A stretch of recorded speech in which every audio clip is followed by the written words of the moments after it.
Yo, la verdad es que me han dicho que hablara de qué es el feminismo. Creo que a lo largo de todas estas charlas vais a ir enterándoos con demasiado detallismo de las cosas. Yo tiendo más a ir hacia ideas generales y a veces dando rodeos que dicen, pero ¿ha tratado el tema este hombre? Ya lo veréis. Al final llegaréis a la conclusión de que he hecho lo posible en mi estilo. Y eso que he traído escrita la charla, pero me pasa siempre igual, que no la sigo, que enseguida se me cruzan los cables y empiezo de otra manera. Voy al menos a respetar el primer párrafo, para que digan, oye, pues sí que habló del feminismo. Es que para mí, lo primero que ya visteis ayer muy claramente, es que aunque separamos en dos conceptos, feminismo, dos bloques, y ideología de género, en el proceso del tiempo terminan entremezclándose y a veces resulta muy difícil diferenciar entre qué es ya hoy el feminismo, aunque se distingue en su naturaleza y sus objetivos, de lo que es la ideología de género. Entonces, para mí sí que se distinguen en el proceso de la historia. Yo siempre he asociado un hecho, y es, y me atrevo a decirlo así, algún historiador me desmentirá, pero yo lo que he estudiado hasta ahora puedo afirmar que el movimiento feminista no surge como consecuencia de una reacción contra un ideal de la sociedad cristiana. En la sociedad tradicional europea y española no se conocen protestas de la mujer, pero no se conocen movimientos de liberación de nada. ¿Cuándo aparece realmente el modelo de la búsqueda de la igualdad y de la liberación de la mujer? A partir del momento en que los ideales de la Ilustración se incorporan a la vida social y política, de tal manera que podemos hablar de que se construye eso con palabras así que son citas, de una civilización de tipo liberal, burguesa, eurocéntrica, al menos en nuestros lares, capitalista, excesivamente orgullosa de sí misma y demasiado confiada en el avance de sus saberes, su ciencia y su progreso material y moral. Eso es el siglo XIX, eso es todo el siglo XIX, y que tiene una clave importantísima. La novedad es, lo digo yo torpemente si queréis, pero se puede resumir en el hecho de que esta sociedad liberal capitalista ha puesto como referente de discriminación en la sociedad de los individuos que lo forman, hombres o mujeres, la capacidad de producción de bienes que tiene cada uno. Y entonces la pregunta fatídica es, ¿en qué trabajas? ¿Cuál es tu trabajo? Y entonces el colmo de la respuesta, que hace tambalear hasta las mujeres más firmes, es aquella que se recogía hasta en documentos públicos, en las labores propias de mi sexo. A partir de ese momento, ya me diréis cómo no va a haber mujeres enfadadas. Entonces, claro, o sea que todo el esfuerzo que hago sacando adelante mi empresa familiar no es nada. Lo único que tengo que saber es demostrar que además produzco bienes que la sociedad, claro, el hecho de que además este tipo de sociedad, que es este tipo de sociedad la que generalizó la idea de la debilidad de la mujer, de la idea de que, hombre, los contratos los tiene que hacer el que aporta el capital, y todo esto que, por ejemplo, lo podemos ver en Casa de Muñecas. Casa de Muñecas es un prototipo de lo que podría ser una manifestación, me refiero a la obra de teatro de Ibsen, en la que se ve claramente como la mujer queda reducida a un florero y a una muñeca, una muñequita. Cuando esa mujer asume responsabilidades, tiene que romper con todo el esquema de su entorno familiar. ¿Por qué? Porque eso no es lo que está buscando ella. ella está buscando una realización plena, y esa realización plena no se va a dar en ese contexto no cristiano, sino ya una sociedad burguesa apartada de las raíces de la cristiandad, tanto vales cuanto tienes, como clave fundamental de distinción. Y entonces empieza la necesidad de querer encontrar puestos de trabajo que tengan el mismo reconocimiento y valía en el mundo laboral para el hombre que para la mujer.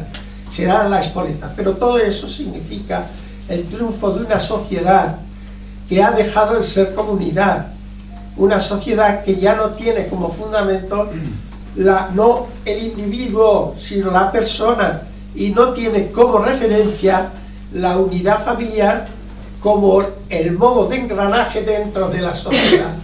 Entonces se nos olvidan frases o datos tan simples como España se puede enorgullecer de que el origen de los mejores monarcas para España comienzan con un lema impresionante: Isabel y Fernando. Tanto monta tanto. Ya me diréis qué significa eso. Ya me diréis qué significa eso. Y podríamos encontrar a lo largo de la historia española la presencia de mujeres fantásticas en todos los terrenos. Es decir, las abadías no las gobernaban los hombres, y eran extensiones inmensas, a veces de un poderío sobrecogedor, quiero decir, admirable. Se puede ver siguiendo el curso de la historia, pero no era por ser ricas o pobres, sino por lo que significaba el potencial de una inteligencia tan perfecta como puede ser la que en algunos casos también se da en el hombre. Aquí también lo he dicho, ¿eh?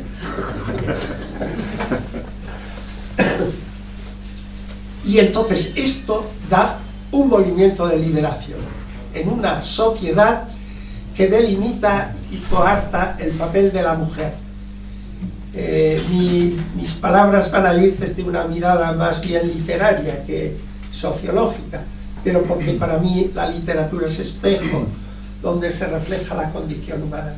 La segunda parte, hay un momento en que este tipo de sociedad entra en crisis, que es la Primera Gran Guerra Mundial. La Primera Guerra Mundial, diríamos, ese modelo de sociedad hija de la Revolución Francesa, se pone en entredicho, pero no para cambiar el rumbo,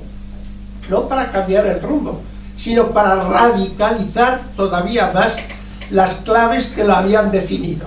Sería ya un capitalismo salvaje y sería una concepción individualista todavía más salvaje. Y sus reacciones contrarias, que pueden ser el anarquismo y la reacción de que frente a una estructura perfectamente organizada todo vale y hay que demoler todo aquello que tiene una apariencia de bien. Y entonces aquí es donde sale, con el marxismo diaval, como vimos ayer, todo lo que sería la ideología de género, que hay que explicarla simplemente como la aplicación de la doctrina marxista a la lucha de clases que habíamos visto en el último tercio del siglo XIX. Es decir, desde que el Capital de Marx se generaliza y se convierte en instrumento revolucionario con la creación de la Internacional, todos los movimientos obreros, y que terminará y que empieza en una nueva etapa, mejor dicho, termina y empieza con, en 1917, con el triunfo de la Revolución Bolchevique. Todo esto marca el comienzo de dos movimientos, pero que en el proceso del tiempo se han ido un poco solapando, y al final muchos de los aspectos del movimiento de liberación de la mujer terminan siendo como soporte también para las claves de algunas maneras de actuar de la ideología de género. No es solo marxismo, también hay la herencia liberal burguesa. En ese sentido parece que confluye. Pero yo quería empezar, después de haber escuchado un poco la actitud y esa sensación que vieron algunos de pesimismo, me parecía esta noche que no podía dormir, pues se me cruzan los cables y empiezo a pensar en estas cosas. Digo, ya sé de qué les tengo que hablar. Les voy a empezar a hablar diciendo, pero señores, no tenemos allá, lo estoy viendo yo, en las dos banderas típicas nuestras, el corazón de Jesús como clave de nuestras esperanzas. Vamos a ver. Lo voy a decir de esta manera. Pero es que acaso, si yo digo vaso y botella, ¿la palabra es solo un sonido? ¿O la palabra señala una realidad?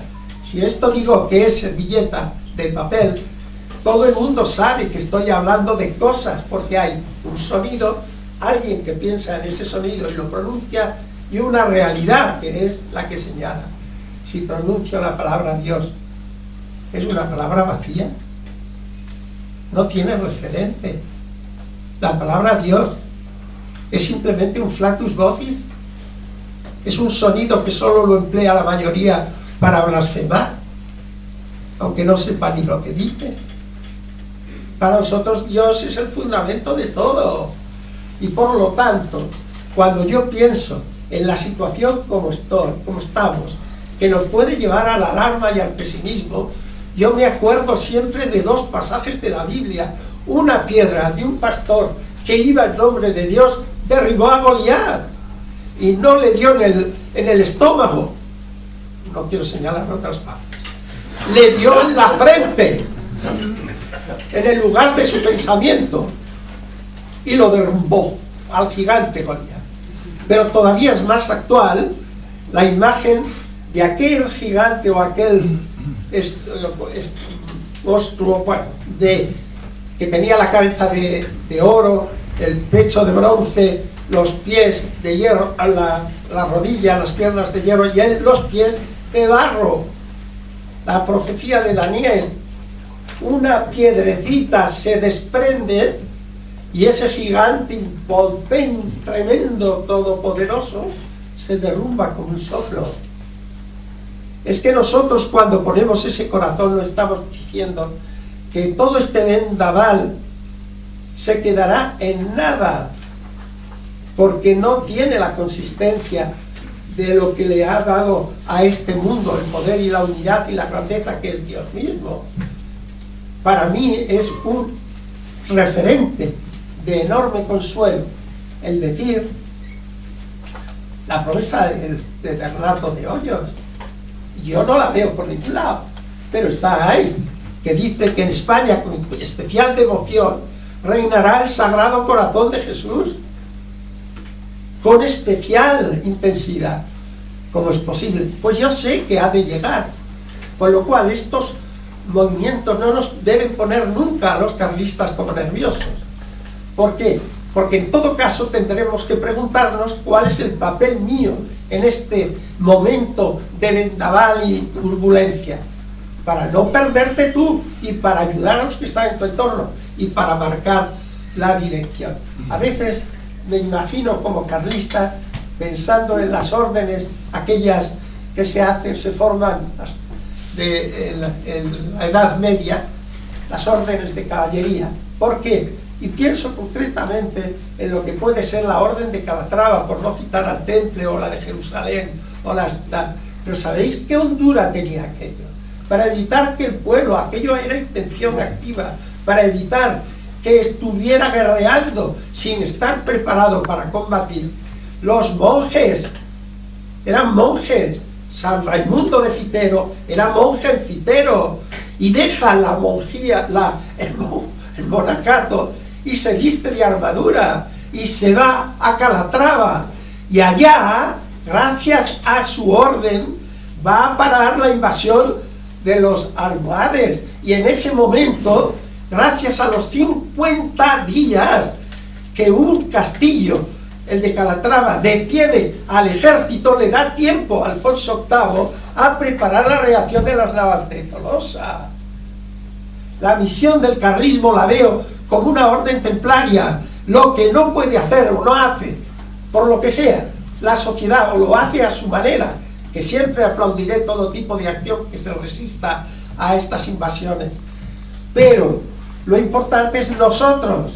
Nosotros estamos para salvaguardar lo que hemos recibido como bien de nuestra patria. Y entonces, en ese sentido, diríamos, estoy convencido de que el papel del carlismo siempre será minoritario en estos tiempos. Cuando llegue la hora será lo que Dios quiera, pero en este momento será minoritario, pero su característica no ha de ser la radicalidad de las formas, sino en qué tenemos que poner nuestro punto de mira y hacia dónde tenemos que avanzar para defender lo sustancial en un panorama tan complejo.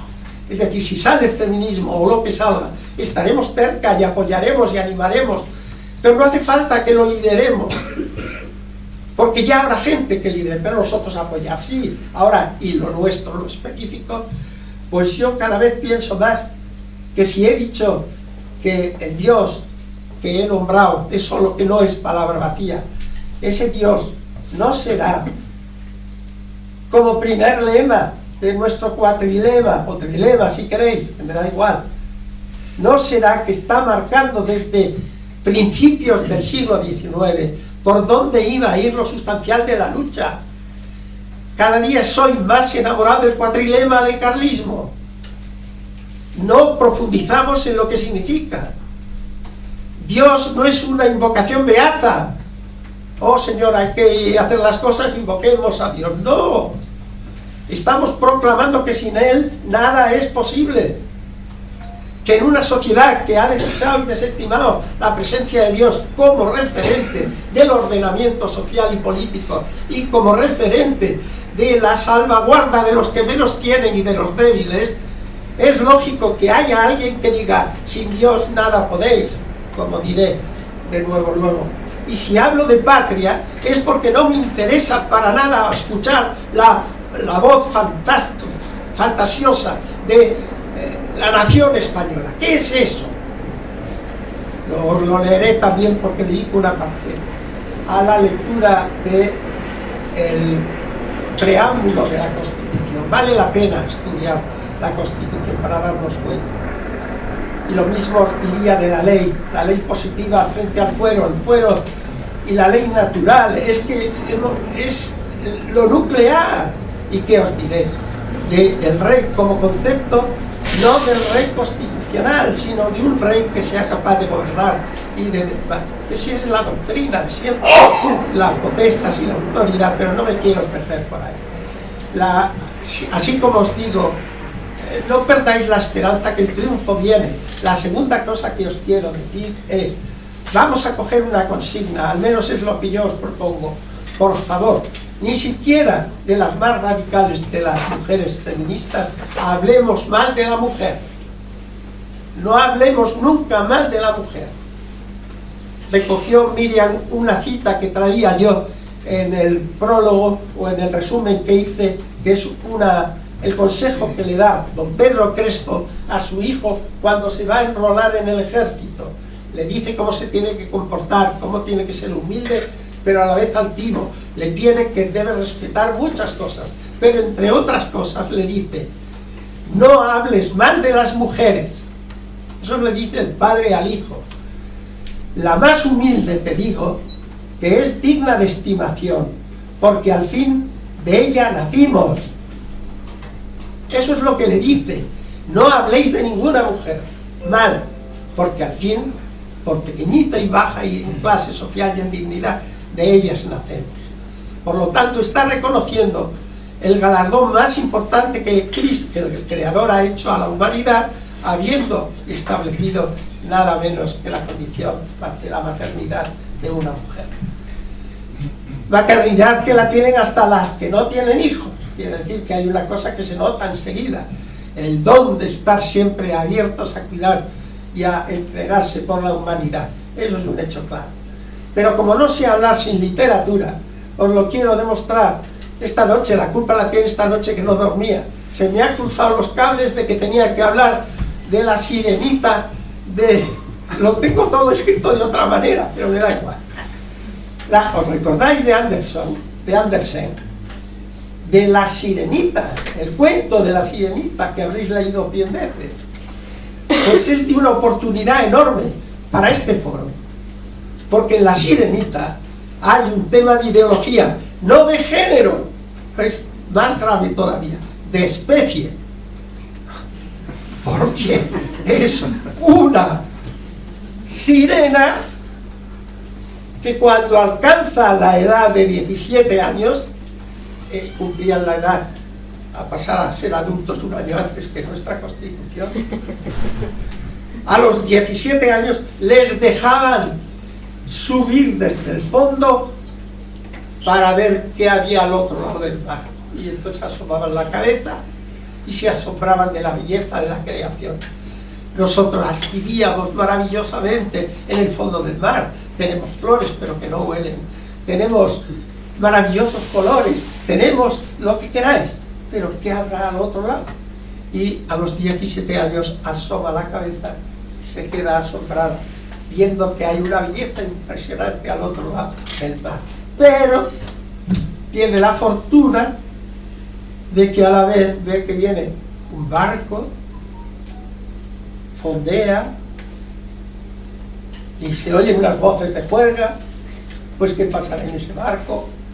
Y de pronto se asoma ella la cabecita y ve a un príncipe maravilloso,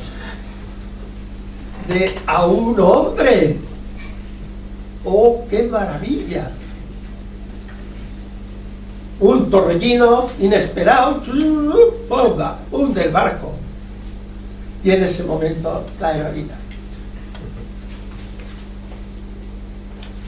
la sirenita, que se mueve como una sirena en el mar, coge al príncipe y lo saca hasta la orilla. Lo salva, es la salvadora. Pero oye unas voces y se retira.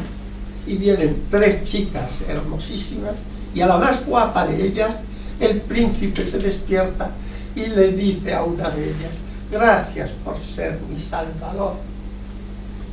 Me has salvado. La que le había salvado es la sirenita, pero estaba allá y no dice nada. Pero ha quedado tocada en amores.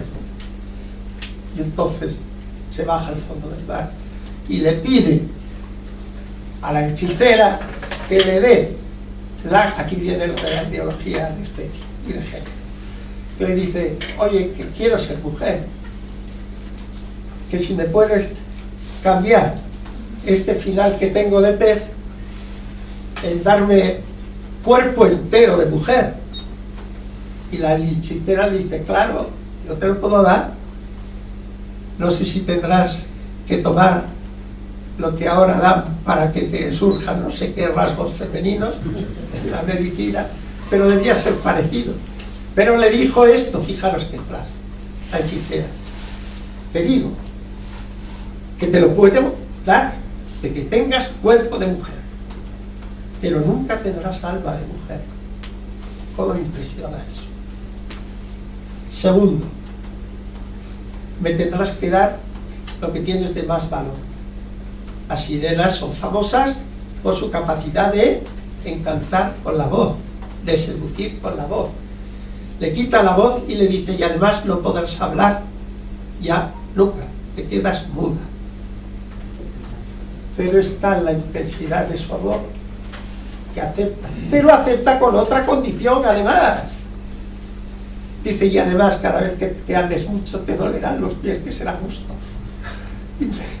Y me acuerdo de que mi suegra les decía a sus hijas: ya sabéis, para presumir sufrir. Y digo: mira, ya lo sabía la sirenita esa, el fondo. Total, que efectivamente, pero no puede hablar. Llega, se encuentra con el príncipe, no le puede contar la historia de la que se ha enamorado, no está presente, y pasan unos días maravillosos viéndose tal cual.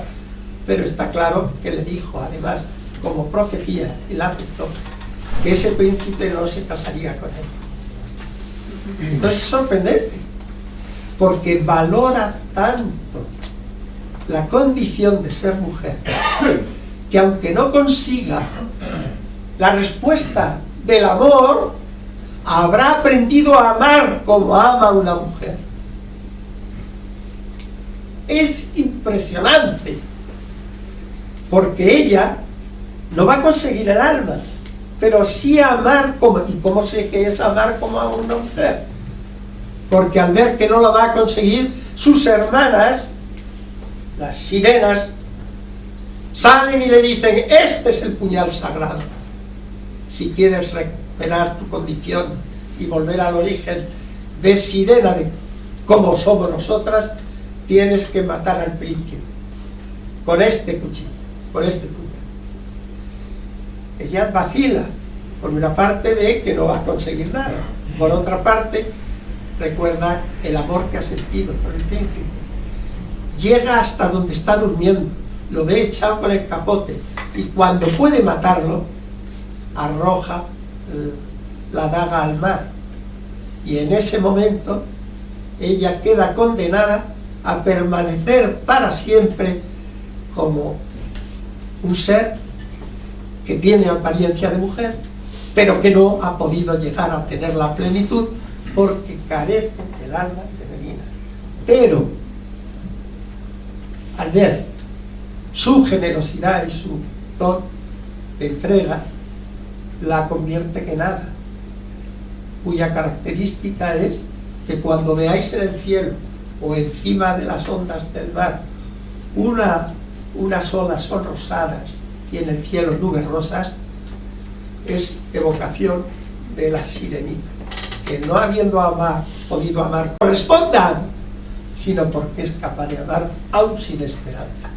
Me parece un canto tan bonito de lo que es ser mujer, de verdad, en su plenitud, hecho desde un cuentecillo. Por eso nos prohíben que leamos los cuentos, es decir, y lo están deformando en cuanto se enteran de algún cuento que alguna vez lo leen y lo entienden, pero mal, le dan la vuelta. No, es una maravilla, y yo lo traigo porque es una manera de hacer mi homenaje a la mujer. No hablemos mal nunca de la mujer, nunca. No entremos en la dialéctica feminismo, no feminismo, que asco se están haciendo medio no sé qué. Este dibujo que he visto ahí, que sí, que tiene su historia, me lo ha explicado Javier, yo lo leo ambiguamente. Es decir, por una parte sí, aquí está la trabajadora del futuro, pero por otra parte el gesto es tan procaz que a mí me parece que su mensaje me está diciendo otro, o no es el gesto por el cual mandas a no sé dónde, a aquel que le dices,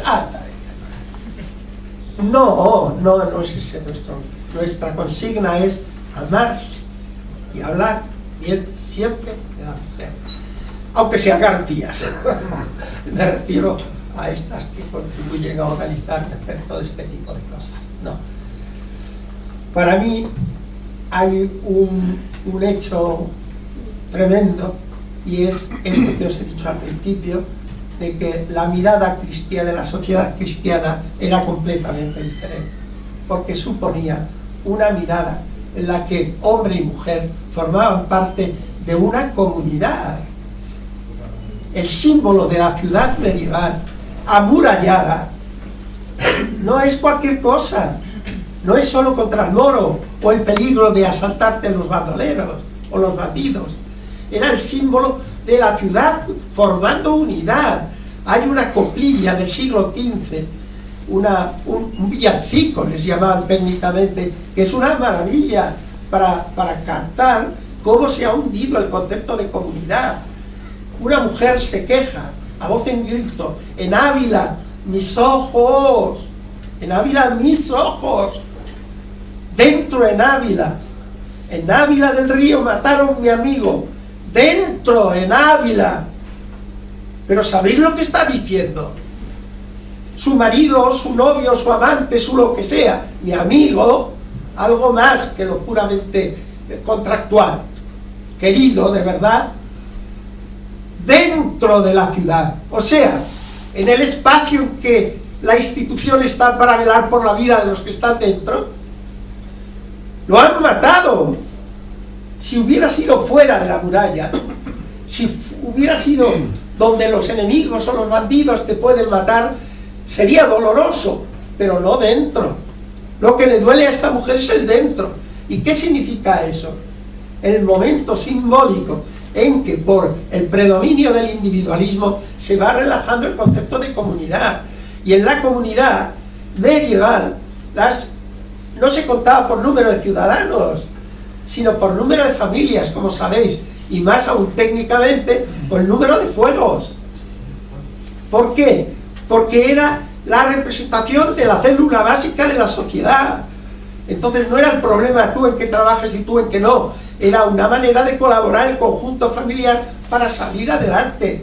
La definición de comunidad de Alfonso X el Sabio, que es una joya, las 7 partidas, y cuando hagamos algún tipo de legislación tendremos que acudir a las 7 partidas, dice: ayuntamiento es la unión de mayores, medianos y pequeños para que, en ayuda de todos, podamos conseguir el bien común. Ayuntamiento es la única palabra que ha quedado sin significado. El nombre me refiero. Pero significaba ayuntamiento, no para representación de división. Ayuntamiento de grandes, medianos y pequeños para que, articulados entre sí, unidos entre sí, se saque el bien común. Esa es la idea. En una sociedad así no es un problema y tú qué haces y tú que no trabajas, es la comunidad la que saca adelante, la familia, padre-madre, con los hijos. No hay separación, diríamos, aunque luego haya una autoridad que tiene que decidir y ejercer, y a lo mejor una potestas que tiene la capacidad de administrar y regir mucho mejor que cualquier cosa. Cuando se ha destruido la paternidad, se ha destruido a la vez la maternidad. La maternidad no es biológica, la maternidad es sobre todo un don del espíritu, y la paternidad es exactamente igual. El esfuerzo de la ciudad moderna en el individualismo es desvincular a cada uno de sus posibilidades de bien, o sea, de sus responsabilidades de bien. Y entonces el padre pasa a ser un amiguete, pero no el que ejerce la autoridad, el que busca el bien desde la autoridad que le da el conocimiento. Eso no significa hacer a los demás siervos, eso será consecuencia del pecado original, que nos hace tender a poseer y no a servir. La clave no es el afán de posesión, sino el afán de servicio, que era lo que caracterizaba la estructura familiar, con todos los pecados que queráis, pero también con todos los arrepentimientos, y con todo lo que significa el predominio de la gracia.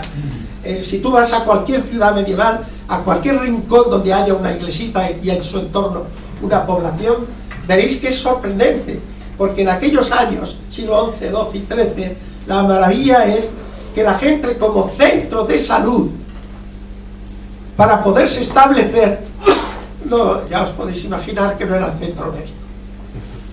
El centro de salud era la iglesia. Sin la iglesia no iban a vivir.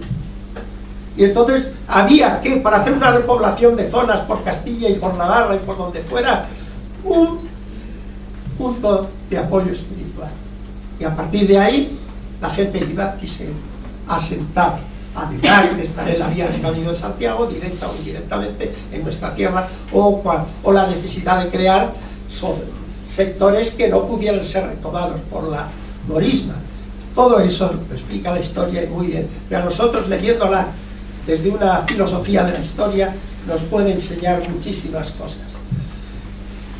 La cuestión por la que en España la ideología de género denigra nuestra historia y nos acusan el macho ibérico y todas esas gaitas que hay, toda esta sociedad que nos acusan de machistas, yo le he dado 1000 vueltas y he llegado a esta conclusión, es porque en la sociedad cristiana, y en especial, muy en especial en la española, tuvo una valoración sagrada, pero para la sociedad, de la virginidad física y espiritual de la mujer. La creencia de que los amoríos del hombre no se tenían en cuenta moralmente no es verdad. Moralmente no es verdad. Yo, desde la literatura, que es la atalaya desde la que veo la sociedad, pero es que no os olvidáis del Don Juan de Tirso de Molina. ¿Cuál fue su final? ¿Cuál es su final? Que lo condena al infierno. Si hubo un condenado por confiado, por desconfiado, ¿recordáis? El condenado por desconfiado. Se dice que el Don Juan de Tirso es el condenado por confiado. ¡Bah! ¡Qué largo me lo fiáis! ¿Cuán largo me lo fiáis? ¿Y qué decía con el cuán largo me lo fiáis? Ya me arrepentiré ya llegará la ocasión que deje de abusar de las mujeres y cae al infierno. ¿Por qué? Porque el orden moral, yo no hablo del social, hablo del orden moral, estaba tan condenado, el del hombre como el de la mujer. Eso es indiscutible. Ahora bien, ¿por qué entonces en España se hacía una mayor valoración de la virginidad y de la fidelidad? Una concepción comunitaria de la sociedad, que pone en estas virtudes el fundamento del respeto y de la dignidad como clave de estabilidad social. Es que no estáis viendo el barullo de nuestra sociedad, que no se pueden juntar la noche de Navidad sino en un hotel, porque a lo mejor los padres, los hijos y las no sé qué son de 400 procedencias. ¿Qué significaba la fidelidad? No solo un valor ante Dios, que lo es, sino un sello de estabilidad social. Y por eso, cuando uno se acerca a obras como el teatro, que es uno de los aspectos que de Calderón más escandaliza, el teatro del honor de Calderón o de la Comedia Nacional Española, se entiende perfectamente. Lo que más se valora es precisamente porque el honor era la valoración del ser humano, hombre y mujer, en su relación con Dios. El honor es patrimonio del alma, decía Calderón, y el alma solo es de Dios. Pero la honra era la consecuencia de la valoración de la fidelidad y de la procedencia virginal de la mujer. ¿Por qué? Porque era la garantía, vuelvo a decir, de la estabilidad. Y la mujer, el hombre, quedaba deshonrado, no perdía el honor, perdía la honra en la sociedad, porque la valoración era un punto de referencia para la propia estabilidad social. Y por eso, teatralmente, podemos encontrar por vía de catarsis que el marido pudiera llegar hasta la locura de matar a su mujer. Es decir, en la sociedad no era así. Lo que sí te digo es que la finalidad de la tragedia y de la catarsis de la tragedia, que es ver las consecuencias del desorden para que no lo hagas en la realidad, la catarsis literaria es purificarte en la ficción para que no suceda en el acontecimiento diario. Donde se ve mejor es en el propio Calderón. Si hay un momento sublime, es en esta misma que he citado de Pedro Crespo, el alcalde de Zalamea. Uno de los pasajes más bellos de la literatura española es el momento en que don Pedro Crespo ve que le han secuestrado a su hija un grupo de soldados para satisfacer el capricho del capitán. Esos mismos soldados, al ver que está don Pedro de testigo, se lo llevan forzado, lo atan a una encina y va a oír, porque no puede ver, todo lo que le están haciendo a su hija. Es testigo de la violación. Cuando su hijo, Juan, que se ha hecho soldado, ataca y hiere al capitán, huyen, salvan al capitán, se lo llevan, pero en ese momento la hija que está en el suelo se levanta, Isabel, y se dirige a su padre y le dice: padre, me han quitado la vida porque me han quitado la honra, déjame que te cuente con pormenor todo lo que me han hecho, y después, cuando te suelte, tienes que matarme, porque si me han quitado el honor, la honra, me tienes que quitar la vida.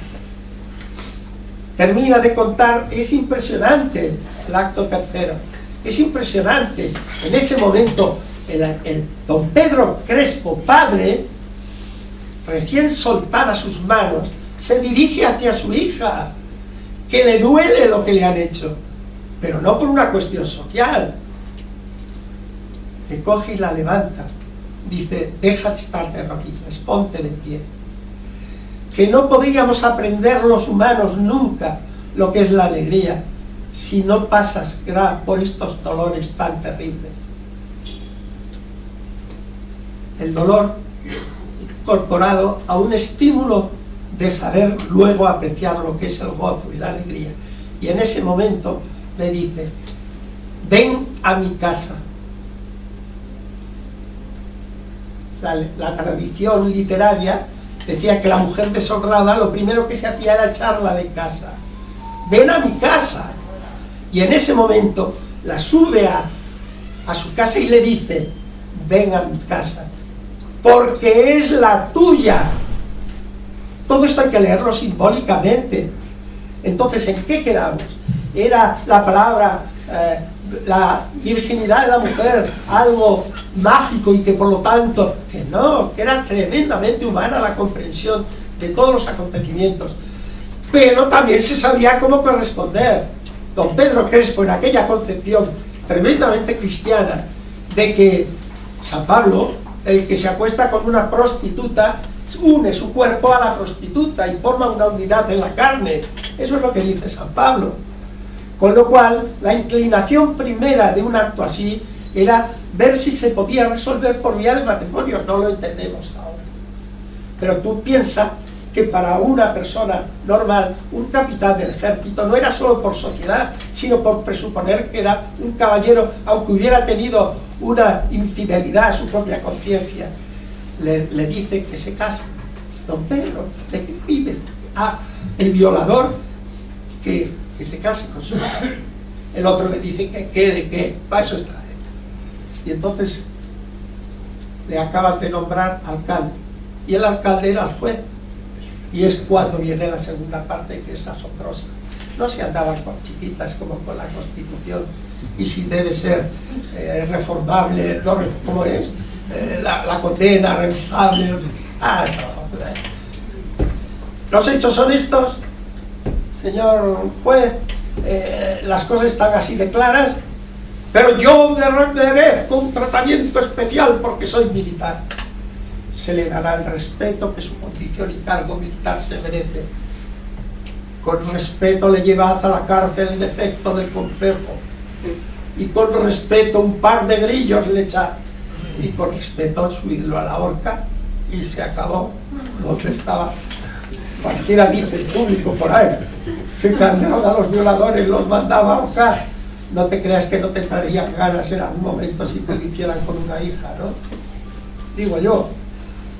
Es decir, mira, la Constitución para el diálogo, a mí déjame a lo calderoniano. Y aún hay otro pasaje tan bonito más en otra novela de Cervantes que vale la pena leer literatura. ¿Queréis curaros del cinismo? Leed la literatura clásica, hombre, y veréis qué maravillas. Por ejemplo, La fuerza de la sangre de Cervantes. ¿Sabes qué le pasa? Pues que un día venían de Toledo del verano, pasar una noche toledana, bien sabéis lo que significa. A las mañanas se bajaban las familias al Tajo, y en los sombríos, en las umbrías, pasaban el día, y al atardecer subía la familia, pero había que subir todas las cuestas que conocéis para pasar las murallas desde el Tajo a la ciudad. Y en una de esas subidas de una tarde de agosto, un mozalbete con un grupo de gamberros como hoy le echa el ojo a la mocita de 17 años que iba subiendo con sus padres. La siguen, la secuestran, y el mozuelo interesado la viola. Ahí no se llegaba a violación en grupo y menos confirmación. Pero la viola. Ella es prudente, hay una serie de escenas fantásticas, y cuando por fin ve el otro que la tiene que dejar libre, le dice: tengo que llevarte con los ojos vendados para que no sepas dónde ha sido la violación, y no tienes que reconocer ningún referente. Y dice: ¿dónde quieres que te deje? Y dice: déjame en la iglesia, que desde la iglesia perfectamente sé ir a mi casa. Y la lleva al violador allá con los ojos vendados. Ella ha sido astuta, y aun no viendo, en el cuarto había una cruz y la ha cogido, y ella se la enseñará a su país, da pie a un montón de comer. Pero lo bonito es, el padre y la madre estaban desesperadas. ¿Por qué?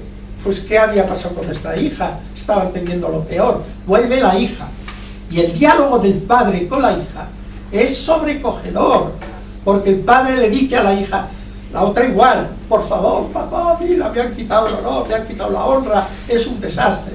Y le dice, hija mía, lo único que quita la honra es el pecado mortal. Eso le dice el padre a la hija. Y tú no has pecado mortalmente. Por lo tanto, este pecado social buscaremos la manera de que te haga el menor daño posible. Y encima la chica se queda embarazada y tendrá que buscar la manera de sacar adelante ese niño. La fuerza de la sangre dará pie a una solución feliz. Pero esto que decimos, ¿por qué se valoraba? Se valoraba conscientemente de lo que era el pecado y de lo que era, por otra parte, la repercusión social, que rompía los lazos de la comunidad, cualquier infidelidad. Entonces, diríamos que al acercarte a estos temas te das cuenta que en la sociedad cristiana es muy difícil encontrar un movimiento de liberación. Lo que había es un reconocimiento de la dignidad, de la valía, del sentido principal diríamos, de la dignidad de la mujer. No que no trabajara en cosas de responsabilidad, que cualquiera que se meta en la historia, en buenos historiadores medievales o de nuestra época, estamos hartísimos de ver nombres de mujeres brillantísimas. Yo siempre me acuerdo de la que enseñó el latín en la corte de Isabel la Católica, Beatriz Galindo, a los 13 años. Era una latinista como no ha habido en España otra, discípula de Nebrija, y la reina se la llevó para que toda la nobleza aprendiera el latín. Y esta mujer que administra sus bienes de fortuna, que se queda viuda, que al final construye y dirige un hospital no para los que se van a morir, es uno de los primeros, un poco, no sé, pero es genial, para los que van a vivir, un hospital para curables, no incurables. Y entonces eso está en lo que llamamos todavía aquí en este pueblo que estamos, el barrio de la Latina. ¿Por qué es el barrio de la Latina? Porque era el apodo con que se conocía a Beatriz Galindo. Y Beatriz Galindo es una mujer encantadora, sapientísima, capaz de educar a toda la corte en latín y de sacar adelante empresas como la del hospital y de otras muchas responsabilidades que tiene. Una vida dura, por otra parte. Se quedó viuda joven, tuvo que afrontar muchas dificultades, pero con la entereza de quien sabía que había una esperanza en todo lo que se hacía, que no es la dialéctica, hombre, mujer, vale más, menos más, nada, todo eso son elucubraciones que salen de una visión en la que ya la producción es la clave de tu valía. Produces bienes materiales, vale, no los produces, cuidas tu casa, luego no vale. Por favor, el tema es que hemos perdido el concepto de la unidad social básica, que es la familia, y la familia se saca por la colaboración de los distintos personajes que la constituyen. Eso está claro. Yo quería traeros también, porque el tiempo se me va, como digo, y no empezar. Algo advierte, dice, el problema surge, hoy así, ¿no? Siempre que el ser humano se autoconsidera omnipotente. La autonomía del ser humano. Hay una pregunta que nos distingue claramente. La pregunta clásica sería, ¿qué es esto? ¿O quién es esta? ¿O quién es este? Pero la pregunta se sustituye por esta otra. ¿Qué quiero que sea esto? ¿O qué quiero que sea este o esta? Es que es tremendo. El tema es que de la razón que contempla se pasa a la voluntad que decide, sin pasar por el tamiz de la razón. Eso divide la historia social de Europa. La mirada, el predominio de la razón sobre la realidad. Contemplar para luego decidir. Era la característica de la sociedad cristiano-medieval que perdura en España hasta el siglo XVII. me refiero es la estructura política, porque a partir del 18 empieza otra etapa de la historia de España, con la introducción de los Borbones. Nosotros tenemos un lema que a mí me gusta mucho repetir, que es el nada sin Dios, y que avala nada menos que la Gaudium et Spes. Hay una frase que siempre la subrayé y la tuve como clave: la criatura sin el creador desaparece, que no es una frase, que es la radiografía de nuestro tiempo. ¿Queréis preguntar a la sociedad qué es ser hombre o mujer? No sabrán contestarte. Lo más que te dirán es que somos un cúmulo de partículas bioquímicas en una encrucijada de caminos. Pues sí, qué consuelo, ¿no? Gracias por haberme definido qué soy. Y si lees a los filósofos que han marcado todo el siglo XX y que siguen presentes en toda la antiverdad, el relativismo y todo esto, un Sartre, ¿qué es ser hombre? Un ser nacido para la muerte.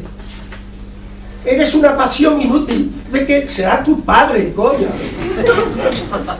Oye, una pasión inútil. Hombre, pasioncillas tengo, pero inútiles ya. Oye, ya está bien, ¿no? Con esas claves, ¿qué vas a hacer? Pues nada, hacer lo que puedes, ¿no? Entonces el tremendo problema es que hay una frase también en la Gaudium et Spes que a mí me da una luz enorme, que es la clave de nuestro pensamiento tradicional. Por la propia naturaleza de la creación, todas las cosas están dotadas de consistencia, verdad y bondad propias, y de un propio orden regulado por el Creador, que el hombre debe respetar cuando se acerca a ella en la metodología de cada ciencia o arte. O sea, pero ¿qué pasa si anteponemos la voluntad de que las cosas sean lo que yo diga a el descubrimiento de lo que las cosas son? Pues construyes dos modos de sociedad. La sociedad del derecho positivo, esto es así porque lo mando yo; la sociedad del derecho natural, del fuero, que es la legislación que trata de decir de cada cosa lo que a cada cosa le corresponde. Porque primero se pregunta, ¿qué es esto? Pues si es un vaso, no me diga que es el árbol de Guernica, que son capaces de demostrarte que es el árbol de Guernica, porque como no hay consistencia en nada. La mejor frase que he oído yo en los últimos tiempos de que un vaso puede ser el árbol de Guernica es que, habiendo sido testigos todos nosotros de sus pactos y contubernios con los que no es no, será cara dura, no es no y basta. ¿Pero qué me dice usted? Y llegué a la conclusión que no es no, para mí es negación, pero no es no, son dos letras. N con O, no. ¿Y qué significa N con O, no? Sí, lo contrario, lo del medio y lo que sea oportuno en el momento en que haya que usarlo. Y basta. Esa es la diferencia en nuestra sociedad, que el uso de la palabra no tiene referente real. ¿Por qué creéis que condenamos el relativismo? Toda la doctrina de que el nominalismo es brutal, nada es lo que es, porque solo es el nombre. El nombre está en la rosa, ¿recordáis?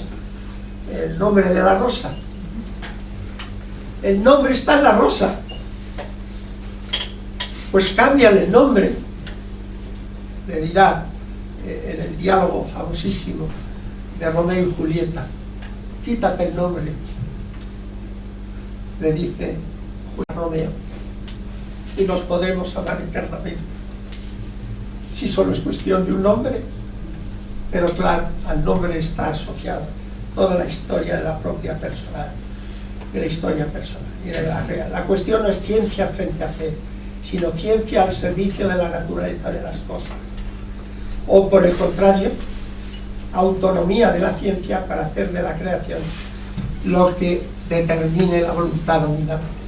Matar a niños, intentar hacer las barbaridades que decía ayer nuestra querida compañera, que no es posible por la ciencia, pero que lo están intentando, de crear seres con autonomía para podérselos usar y ser luego los que den órganos para los que viven. Cosas así, ¿vale? Que eso está en la literatura desde el siglo XIX al menos. Desaparecido todo límite moral y aún físico, aparece siempre, siempre, el que se considera un superhombre, un superraza, un superinteligente, la superburocracia, lo que queráis, o el supercapital, como ahora, los que financian toda la movida de la ideología de género, que termina siendo lo de siempre, lobo para el hombre, bajo el señuelo de la liberación, o palabras talismán como igualdad, progreso, modernidad. Aparece una dictadura de doble rostro, como Jano, que en una presenta la faz amable, y en el otro la persecución, la intolerancia y, si es preciso, el exterminio. Pero es que nos puede enseñar algo nuevo, todo el proceso revolucionario desde el siglo XIX. La guillotina no es un invento de un loco, es el artefacto más perfecto desde la ciencia para cortar la cabeza sin dolor, pero cortando la cabeza. Los hornos crematorios de los campos de concentración es el modelo perfecto de la ingeniería alemana, produciendo eficacia para que los cuerpos desaparezcan a miles. La ciencia al servicio del horror. Esto es posible, eso es de lo que estoy hablando. Y que no os extrañe que en todo movimiento liberador hay un archipiélago gulag, y en todo movimiento de liberación, en cuanto se sienten dominadores, rompen la cara de la amabilidad y pasa la cara del terror y de la persecución. ¿O es que no vemos casos cercanos, y hoy lo vamos a oír esta tarde, de gente perseguida hasta hacerle salir de su trabajo por haber defendido la verdad que desde la ciencia se conoce acerca de la naturaleza humana? Es que es tremendo. Y atrévete a ir en contra y sabrás lo que es la libertad de expresión. Puedes hablar contra tu madre patria, no te dirán nada, pero como se te ocurra hablar de la ideología de género, verás tú dónde terminas. Hasta en nuestro humilde centro tiene que recibir ataques para que diga que no vas a recibir subvenciones si dais el curso de feminismo. Es que llegarán a todo, que no es nuevo, que es el estilo de ser. No, mirad, la mujer, y esto es uno de los principios para mí claves de nuestra posición, por eso os llamo al optimismo, creada por Dios en idéntica dignidad y grandeza de naturaleza que el hombre, para conseguir, y esto es muy importante, imagen de Dios, pero semejanza. La imagen es el don dado por la creación. Por el mero hecho de ser hombre o mujer, naces con una dignidad que el resto de la creación no tiene. Segundo, pero dijo imagen y semejanza, y la semejanza con el Creador se construye en el vivir. El vivir es el que va construyendo esa dignidad que como proyecto de ser está en la construcción de cada día, haciendo que tu semejanza con el Creador sea cada vez mayor. O la de semejanza, porque la condición de la semejanza o de semejanza es un acto de libertad que le ha concedido el Señor al ser humano. No solo a la condición masculina o femenina en cuanto masculina o femenina. La semejanza es en la totalidad del ser. Y por eso nuestra mirada de hombres y mujeres es siempre la misma. Seres únicos e irrepetibles. Personas que vienen a este mundo con una única misión. De eso estamos absolutamente convencidos. Aprender a amar. Por mucho que indaguemos a lo largo del tiempo, al menos en nuestra cultura milenaria, encontraremos hombres malos, perversos, miserables, crueles, generosos, hombres y mujeres, astutos, ingenuos. Es que leer la literatura clásica y veréis la diversidad de grandes personajes y de pájaros, menos pajarracos. Porque es la condición de la historia humana, semejante o desemejante al Creador. Y por eso aparecerán todo tipo de personas. Pero es que no recordáis, cuando nos contaban, al menos a mí lo recuerdo, que luego he visto que era más fabuloso que real, es que cada vez que yo oía a los 14 años que Calígula quería casarse con su caballo, me entraban estremecimientos especiales. Pero es verdad que lo quiso hacer cónsul. Bueno, eso me escandaliza menos porque eso lo he visto en mi tiempo. A más de uno le he visto casado con su caballo. En el libro de Alexandre, en el Mester de Clerecía, sale una escena genial. Salen las amazonas y la reina de las amazonas en sus viajes por todo el oriente, conquistando a Alejandro Magno hasta la India, viene a negociar con él.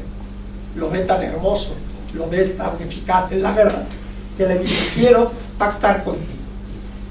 Podemos tener relaciones íntimas los dos, pero con una condición: que si lo que viene es niña, será hija mía, y si nace niño, será hijo tuyo. O sea, ya el tema venía de lejos, pero no como movimientos, sino como sugerencias que la mente humana en todos los tiempos más o menos tiene parecido. Alejandro, a pesar de ser como era, dijo: no me conviene, y pasó la escena. Pero el personaje que a mí más os aconsejaría que estudiarais, al menos en la novela de Adriano, de Margarita de Chino, ¿cómo era? Esa.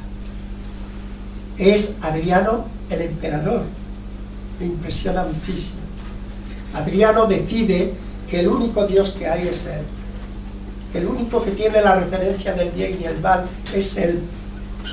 Estamos en el siglo segundo hacia el tercero de nuestra era. Y Adriano decide en sus actos públicos presentarse en un lado a su mujer, en los actos públicos presentaba a su mujer, y en el otro lado a su efebo, al jovencito que lo llevaba por todos los sitios como amante. Y no porque fuera un vicioso solo, sino porque para él la moral la definía el emperador. No había otro Dios que él, y él podía decir lo que había que hacer y lo que no tenía que hacer.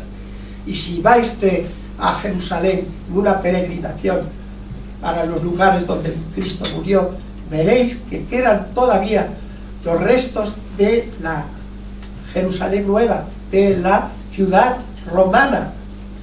Tuvo la intuición de que la única manera de terminar con la Jerusalén religiosa era ofreciéndoles vivir en una copia exacta de la Roma pagana, porque su confort, su modo de vivir, su grandeza iba a permitir que dejaran de creer en tonterías.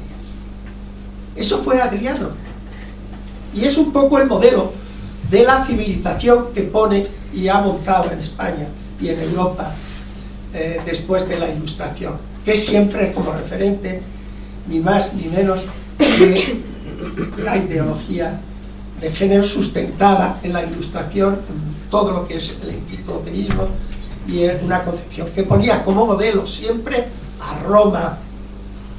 Roma es el referente, el triunfo del neopaganismo.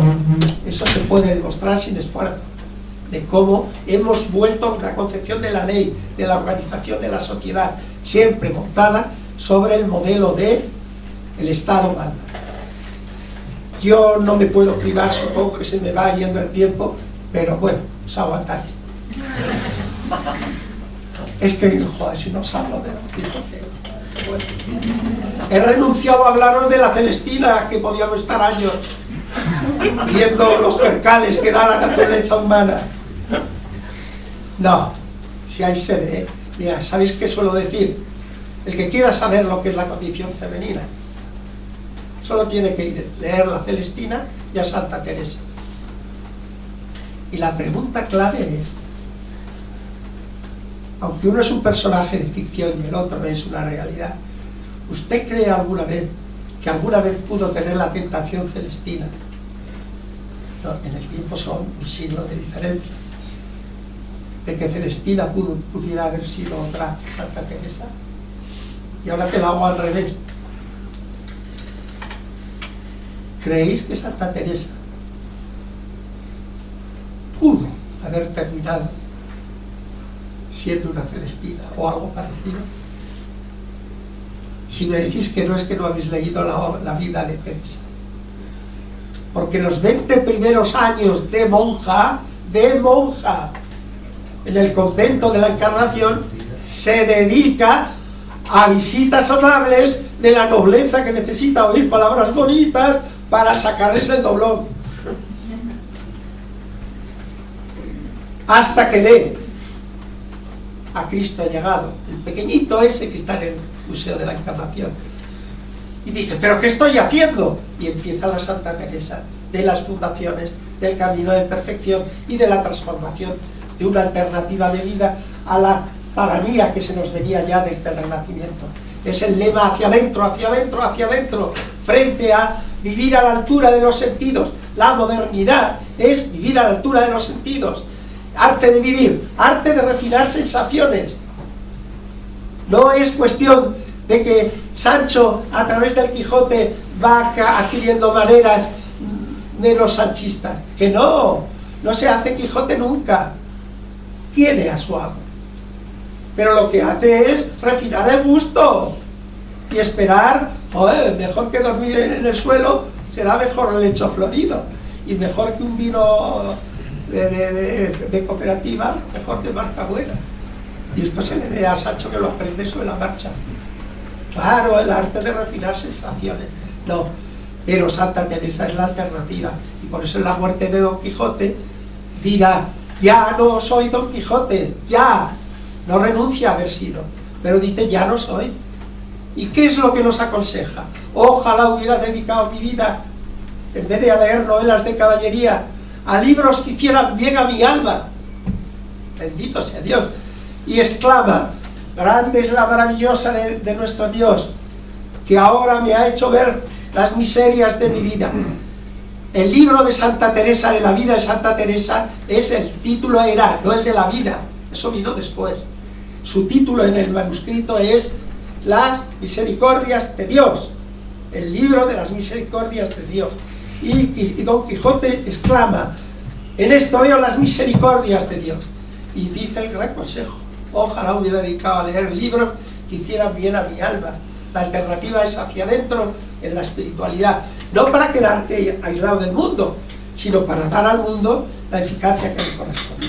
Pero hay un pasaje en el Quijote que tenéis que leer, por favor, los capítulos del 11 al 14 de la primera parte. Eso cuesta poco, por una vez escuchar al maestro, ni siquiera al profesor. En mi pueblo decía, el maestro lo ha dicho. Pues eso, lo ha dicho el maestro. 11 a 14 de la primera parte. Protagonista, una mujer, Marcela. ¿Qué personaje? Lo que no entiendo, bueno, sí, ¿por qué no lo han cogido las feministas como precedente? Pues porque hablan la verdad. Y es el mejor documento que tenemos para que un espíritu hidalgo español, como el representa Don Quijote, saldrá en defensa siempre de esa libertad demandada por esta mujer. La libertad de poder optar en su vida por un camino de bien para ella. Y esto es lo que va a decir a Marcela. Era una mujer guapísima y riquísima en la zona, con lo cual los pretendientes a su edad, entre 18 y 24 años, pues era todo el mundo perdido en amores de la Marcela de turno. Pero ella ni por esa pasaba de todos los demandantes. Pero hay un momento en que con aquello de las novelas pastoriles el amor se pone tan subido en la mente de los jóvenes de la comarca que se van al monte, se visten de pastores y se dedican a llorar la crueldad de Marcela. Con lo cual, hay un momento en que uno de ellos pierde la chaveta y se tira por una roca y se mata. Y entonces, ¡oh! La culpable es Marcela. Y entonces Marcela acude el día del entierro a defender su causa. Es una preciosidad el alegato que hace, de por qué ella no es responsable. Dice, entre los argumentos que a mí me hacen mucha gracia es, si por ser guapa hubiera tenido que atender a todos los que se sentían atraídos por mí, ¿qué nombre me hubiera expuesto? Es que si por ser guapa se enamora a todos, pues ya está. Oye, pasas la vida uno tras otro. ¿Ya está? Es impresionante. No, ella dice, no, yo tengo otro camino que seguir. Y ese fragmento sí que os lo quiero leer. Y a ver si lo encuentro. Dice, fijaros cómo empieza. Yo nací libre. Para poder vivir libre, escogí la soledad de los campos. Los árboles de estas montañas son mi compañía. Las claras aguas de estos arroyos, mis espejos.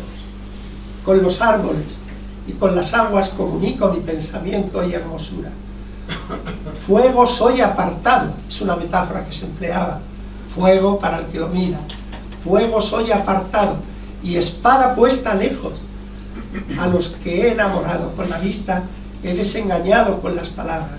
Y si los deseos se sustentan con esperanzas, no habiendo yo dado alguna, ni a Crisóstomo ni a ninguno, en fin, el fin de ninguno de ellos bien se puede decir que antes se le mató su porfía que mi crueldad. El cielo, aún hasta ahora, no ha querido que yo ame por destino, y el pensar que tengo de amar por elección no le apetece, es excusable.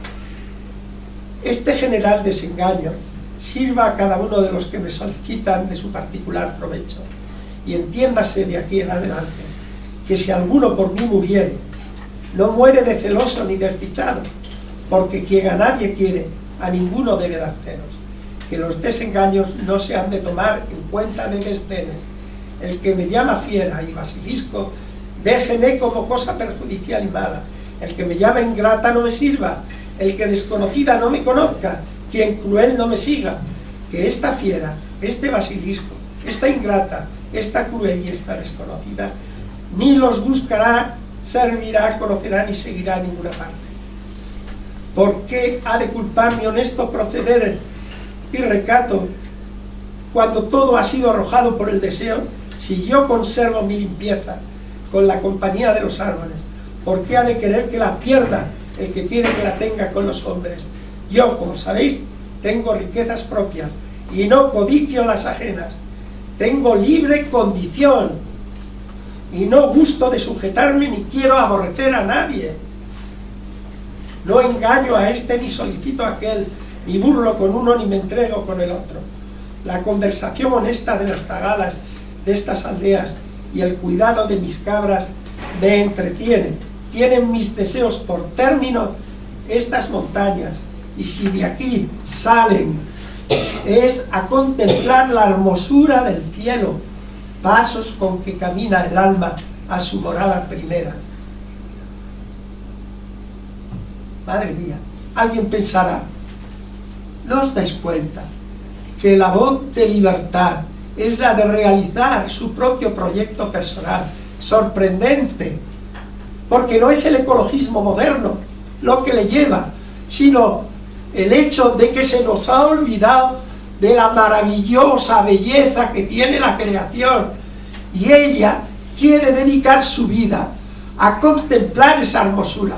Es un testimonio de decir que no solo es útil la creación, sino que además es bellísima, y por lo tanto ella quiere dedicarse su vida entera como una nueva religión, sabiendo que es Dios el que está allá, y desde luego con una idea muy clara, que queda por todo lo que habéis podido oír, que no es hacer con lo que mi cuerpo me pida, que no va por ahí, que va por la virtud y por la honestidad, pero consagrándose a ver al Dios de la creación, no solo a Cristo del Redentor.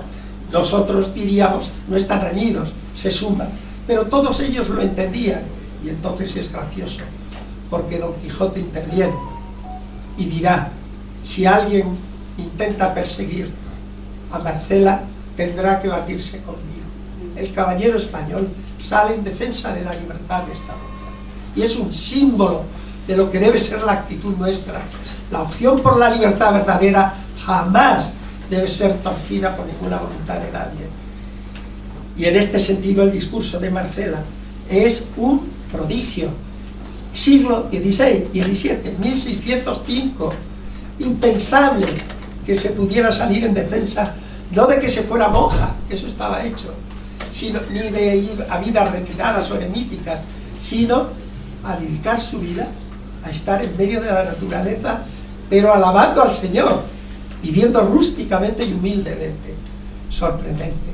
Será una idea literaria, un tópico literario si queréis, pero que a mí me parece enormemente aleccionador. Yo os diría, si tuviéramos tiempo, por favor leer, os digo siempre, la Odisea, pero es que está dicho todo. ¿Os imagináis personajes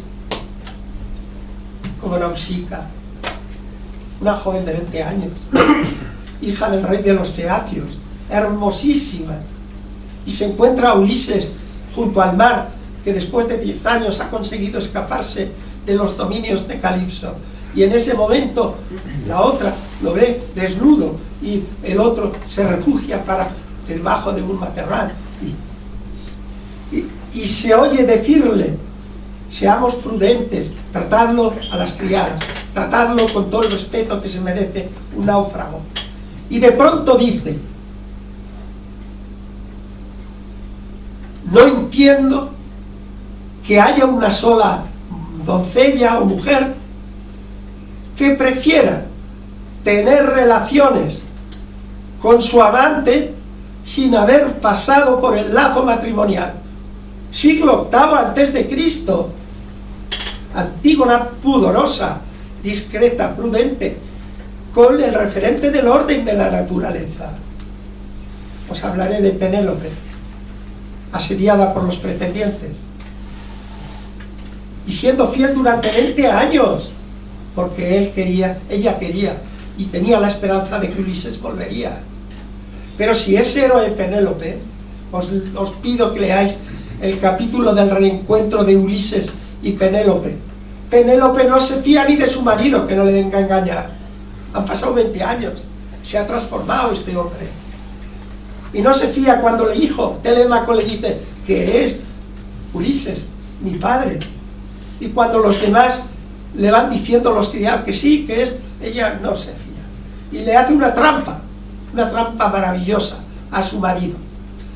El marido, harto de ver que le rechaza a su mujer, le dice: estoy tan cansado, déjame ir al menos yo solo a mi lecho matrimonial. Y le dice: sí, súbete. Y lo tienes, te lo han puesto en el lado izquierdo del pasillo donde antes estábamos, en un lugar distinto. Y él entonces se enfada. ¿Cómo? ¿Quién se ha atrevido a cambiar el lecho mío de matrimonio de mi habitación? Es asombroso. Es una trampa de Penélope. Porque lo que pasa en el lecho matrimonial es el secreto de los que se quieren, de verdad, del matrimonio. ¿Y cuál era el secreto de esa pareja? Ulises, antes de casarse, vio un olivo gigantesco, lo aserró, lo transformó, debía ser buen ebanista, y manteniendo las raíces, construyó el lecho matrimonial sobre el olivo. Era inamovible, no había bulldogs para levantar el olivo y llevárselo a otro sitio. Cuando dice que se lo han cambiado, piensa que han destrozado su lecho matrimonial inicial, y cuando se enfada Ulises, entonces Penélope lo reconoce y le dice: sí, eres mi marido, porque tú sabías el secreto de nuestro matrimonio. Me parece maravilloso. me parece genial. Y entonces, claro, ya pueden volver y juntarse y tal. Pero ¿sabéis cuál fue la primera tentación? Varones de Castilla y de Navarra y de donde estéis. Calipso, la diosa. Los griegos, cuando algo era sublimemente bello, lo hacían dios y ya está. Y Calipso es una bellísima mujer. Y sabéis que nada, que se ha encaprichado de Ulises. Y lo tiene 10 años medio cogido allá en la isla, un lugar paradisíaco. Fortuna, dinero, comodidad, todo lo que quieras. ¿Con qué le tienta Calipso a Ulises? Le dice, si te quedas conmigo, escuchad la filosofía del mundo contemporáneo, te daré la eterna juventud. 1. Y 2, la inmortalidad. Si leéis las estadísticas de lo que más gasta la humanidad, veréis que el sector femenino en la eterna belleza. Y los hombres no lo digo.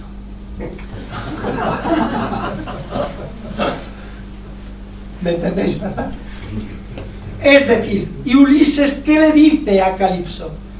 No sé vivir sin Penélope. Y lleva 20 años sin regresar. Prefiero a una mujer de mi condición, aunque sepa que es efímera y se ha de morir como ella, porque es mi mujer.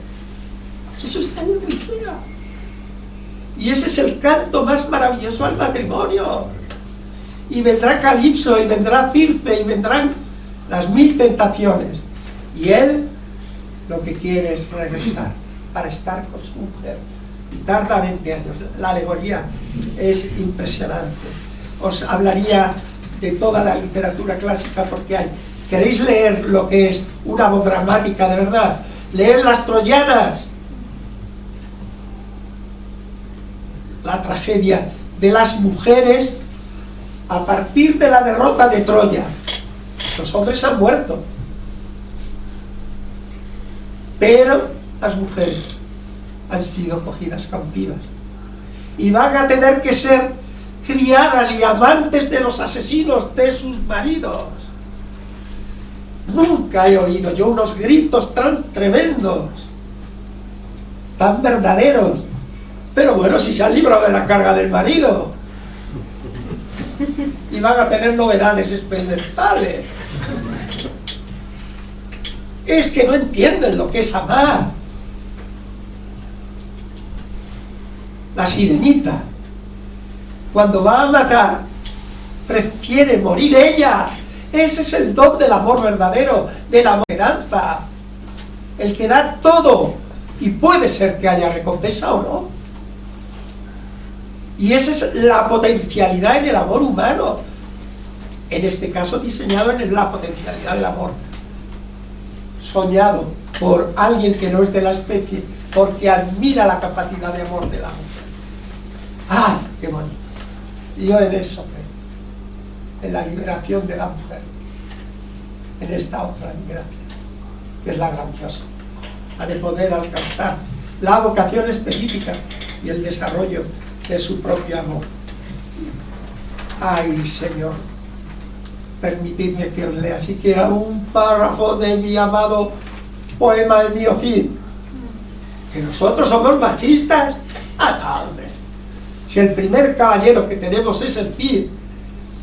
Yo siempre veo las cosas desde la literatura, que no me cuenten el rollo de la historia, que ya vendrá un Pérez Reverter que me lo deformará, que es la última novela que me da miedo leer sobre el Cid. Ay, Señor, como haga lo mismo que con el capitán no sé cuál, a la triste, pobre Estercio. Fijaros qué diálogo más impresionante. Está saliendo al destierro, el Cid sale al destierro y se va a despedir de su mujer, que la ha dejado en el monasterio de San Pedro de Carmena, y le dice: la mujer, perfecto creador, enhorabuena fuiste nacido. Por malos mestureros, los difamadores, de tierra sois echado. Merced ya, Cid, barba tan cumplida, heme ante vos y hoy vuestras hijas. Infantes son de días chicas, de pocos días. Con aquestas mis dueñas, de quien yo soy servida, yo lo veo, que vos estáis seguida, estáis marchándoos. Y nos de vos partirnos hemos en vida. Es genial. El pacto de amor de un matrimonio es no separarse hasta la muerte. Y doña Jimena, que lo sabe, le dice, y nos de vos nos vamos a partir en vida. Dadnos consejo, le dice. Dadnos consejo. El marido, la mujer al marido. Por amor de Santa María, ved ahora al fin. Inclinó las manos en su barba bellida. A sus hijos en brazos las asía. Llevólas al corazón, que mucho las quería. Ya lo vedes, que partirnos hemos en vida. Yo iré y vos fincaredes remanida. Plega a Dios y a Santa María que aún con mis manos case a estas hijas. Y si queda ventura y algunos días de vida, vos, mujer honrada, serás de mí servida. Si vuelvo del destierro, espérame, porque en ese momento no seré yo servido por ti.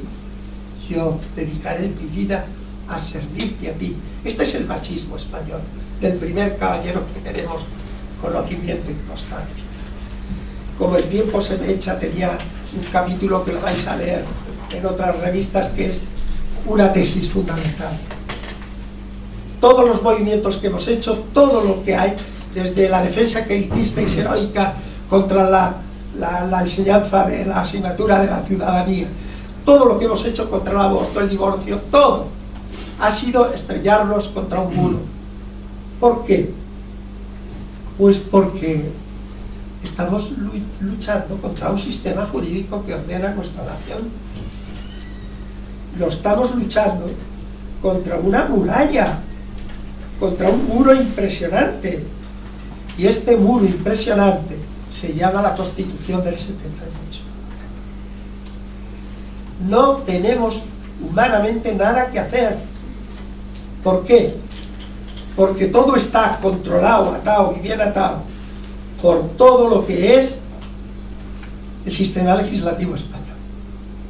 Y entonces solo quiero leeros el fragmento, el prólogo, el preámbulo. Y en el preámbulo dice así. El preámbulo no es ley, pero explica el espíritu de lo que va a haber. A mí me pone malo leer esto, porque es abracadabra, no sé lo que dice. La nación española, deseando establecer la justicia, la libertad y la seguridad, y promover el bien de cuantos la integran, en uso de su soberanía, proclama su voluntad de garantizar la convivencia democrática dentro de la Constitución y de las leyes conforme a un orden económico y social justo, consolidar un Estado de Derecho que asegure el imperio de la ley como expresión de la voluntad popular, proteger a todos los españoles y pueblos de España en el ejercicio de los derechos humanos, sus culturas y tradiciones, lenguas e instituciones, promover el progreso de la cultura y de la economía para asegurar a todos una digna calidad de vida, establecer una sociedad democrática avanzada y colaborar en el fortalecimiento de unas relaciones pacíficas y de eficaz cooperación entre todos los pueblos de la tierra. Todo esto es palabrería eufónica, altisonante, pero nos da las claves de la ideología en que se sustenta el sistema político. Pero por otra parte es un engranaje de conceptos, curiosamente, que quien sepa definírmelo alcanza el premio Nobel de la capacidad del arte de saber leer, porque no hay quien lo entienda, porque una palabra dice eso y su contrario. ¿Cómo se demuestra? Seguid los gobiernos que hemos tenido y cada uno veréis que lo interpreta a su manera. Luego no es la ley, es la interpretación de la voluntad individual de quien la ejecuta. A ver, ¿alguien puede decirme quién es la nación española? Personaje protagonista de esta comedia política, capaz de desear la justicia, la libertad, la seguridad, el bien de cuantos la integran. Yo solo conozco a Suárez, a Calvo Sotelo, a Felipe González, a Aznar, a Zapatero o a Sánchez. Y no os he quitado Rajoy porque no sé quién. Me ha costado mucho entender en qué lado está. Que no han tenido más voluntad general que la de los diputados en Cortes coaligados a pesar de sus programas electorales, que podían decir lo contrario de lo que luego pactaron, o no lo estamos viendo en nuestros días. ¿Qué es eso de la voluntad general? Si lo que vota el pueblo luego se organiza en el Parlamento con las decisiones de los elegidos. Luego dirán que esa es la voluntad manifestada en la votación, pero qué lectores, pero qué capacidad de montaje. No hay más que una lectura, que cuando alcanzan el poder me suena todo a Luis XIV, el Estado soy yo. La nación española no es la patria. Esta es la segunda palabra nuestra. Dios, patria. Patria es herencia y compromiso de engrandecimiento. Patria no es palabras vacías. Ni siquiera la bandera, que la bandera, si no tiene una patria detrás, una historia, es circunstancial, porque si la patria son las constituciones, la constitución es lo que dura el tiempo en que permanece en el tiempo, más o menos, pero no la definición de su esencia. Igual torpemente intento explicarlo, pero la nación no es la patria, es una entelequia. La nación que encubre la omnipotencia de un poder sin límites, ni de las leyes, pues las hacen ellos, ni de las tradiciones, y menos de los usos y costumbres que hablábamos ayer. O sea que la voluntad general es aplicar a todos los aspectos de la vida lo que en el siglo de las revoluciones protestantes suponía la frase cuius regio, cuius religio. ¿Por qué estamos temblando del modelo de Estado que nos venga? Por cuius regio, cuius religio. Nadie tiene referentes de ningún tipo para decir, no, esto no lo puede tocar. No quiero meterme con el escándalo que me produce lo que hemos vivido sobre el separatismo catalán. Pero es posible que se deje libertad en la Constitución a pensar lo que te dé la gana, a difundir lo que te dé la gana, a hacer panfletos de lo que te dé la gana, a hacer campañas electorales con lo que te dé la gana. Pensar, pensar, pensar, se puede pensar lo que te dé la gana. Si ejecutas, te metemos en la cárcel. Uy, uy, uy, uy, uy, uy. ¿Qué lío es este? ¿Cómo es posible que al día siguiente ya de haber sido iniciado el proceso del juicio puedan ganar a volver las elecciones los mismos? ¿Pero qué sociedad es esta? Esto no tiene pies ni quien lo entienda. Naturalmente que eso no tiene lógica. ¿Qué hay ahí? Lo que hay es cualquier cosa, cábalas, lo que podamos soñar hasta es posible que sea verdad. ¿Por qué? Porque no tiene sentido. ¿Y es por qué? Porque no hay certeza de la verdad, porque lo único que hay es opinión, y todo lo que es opinable es legítimo. Pero si ya te metes con el roce de ¿qué tienes que hacer, señor separatista, para conseguir que España se fragmente? Tiempo. Ya ganaremos. Y en el momento en que podamos, unidos con los que podamos, pues no os preocupéis que se cambiará la Constitución y España, habrá alcanzado la plenitud de lo que tiene que ser por la voluntad general. ¿Pero esto qué es? Dejad a Napoleón gobernar. No le hagáis la resistencia el 8 de mayo, en mayo del año 8, y veréis cómo termina España. Que no, que esto no puede ser. España es una herencia espiritual, que yo la veo en el Museo del Prado, y la veo leyendo el Quijote, y viendo a nuestros grandes pensadores, y veo toda la heroica historia del siglo XVIII y XIX. Esa es mi España. Lo demás, papel mojado, palabras que no definen nada, pero que van derruyendo la familia, el proceso de destrucción de la paternidad, de la maternidad, de los hijos, del divorcio, de lo que queráis. Entonces, por eso digo, no nos queda más remedio que una resistencia impresionante para que podamos gritar que esta no es nuestra ley, que España necesita quitarse el corsé que le impide crecer naturalmente. No puede ser, no puede ser. Entonces lo tengo más elaborado, y aquí he hecho una síntesis como el poeta. Para terminaros con un soneto de un poeta, Félix Grande,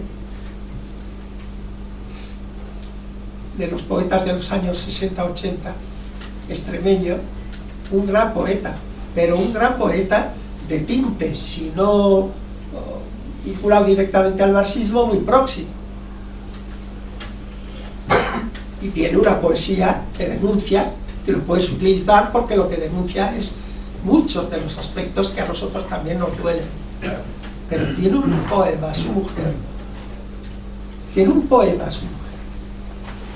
me parece que es la mejor definición que yo he vivido en poesía de lo que es el matrimonio y de lo que es ser hombre y ser mujer. Fijaros qué poema. Con esto, de verdad que termino, que me estáis mirando ya. Le dice así a su mujer: si tú me abandonaras, te quedarías sin causa, como una fruta verde que se arrancó del manzano. De noche soñarías que te mira mi mano, y de día sin mi mano sería solo una pausa. Si yo te abandonaría, me quedaría sin sueño, como un mar que de pronto se quedó sin orillas. Me extendería buscándolas, con olas amarillas enormes, y no obstante, yo sería muy pequeño. Porque tu obra, mirad qué frase, porque tu obra soy yo, envejecer conmigo, ser para mis rincones el único testigo. Ayúdame a vivir y a morir, compañera, porque mi obra eres tú. Arcilla pensativa. Fijaros qué bonito, se acuerda de la Biblia. Arcilla pensativa. Mirarte día y noche, mirarte mientras viva. En ti está mi mirada, más vieja y verdadera. Es impresionante. Venga de donde venga. Esto es ser carlista. Si es verdadero, lo aplaudo, aunque venga, iba a decir del infierno, pero eso me da igual. Pero este soneto no viene del infierno, sino de una verdad profundamente vivida. El amor natural de un hombre a una mujer, vivido en profundidad. Esta es la gran verdad. Como hombre, como ser humano, agradezco este poema a Félix Grande. Abre horizontes y recupera la fe en el amor. Restaura las claves de un amor verdadero. El amor es fusión, que de romperse dejaría incompleto el proyecto de nuestras existencias. Por eso, si ella se fuese, sería manzana verde, arrancada en agraz, que ya nunca alcanzaría su sazón, o pausa de silencio en la melodía inacabada de lo que es más profundo. Se quedaría sin causa, sin motivos para vivir ni para morir. Pero si fuera él, se quedaría sin sueños, mar sin orillas. Se quedaría pequeño. La claridad del mensaje y su emocionado sentir se logra mediante un lenguaje surrealista en el que las manos miran o las olas se transforman en ingentes masas amarillas en un mar que se ha quedado sin arrecifes de playa. Se ha quedado sin él. El amor hace del hombre un mar admirable. Si lo pierde, se convierte en una búsqueda inútil. Terrible. Ya lo podréis ver.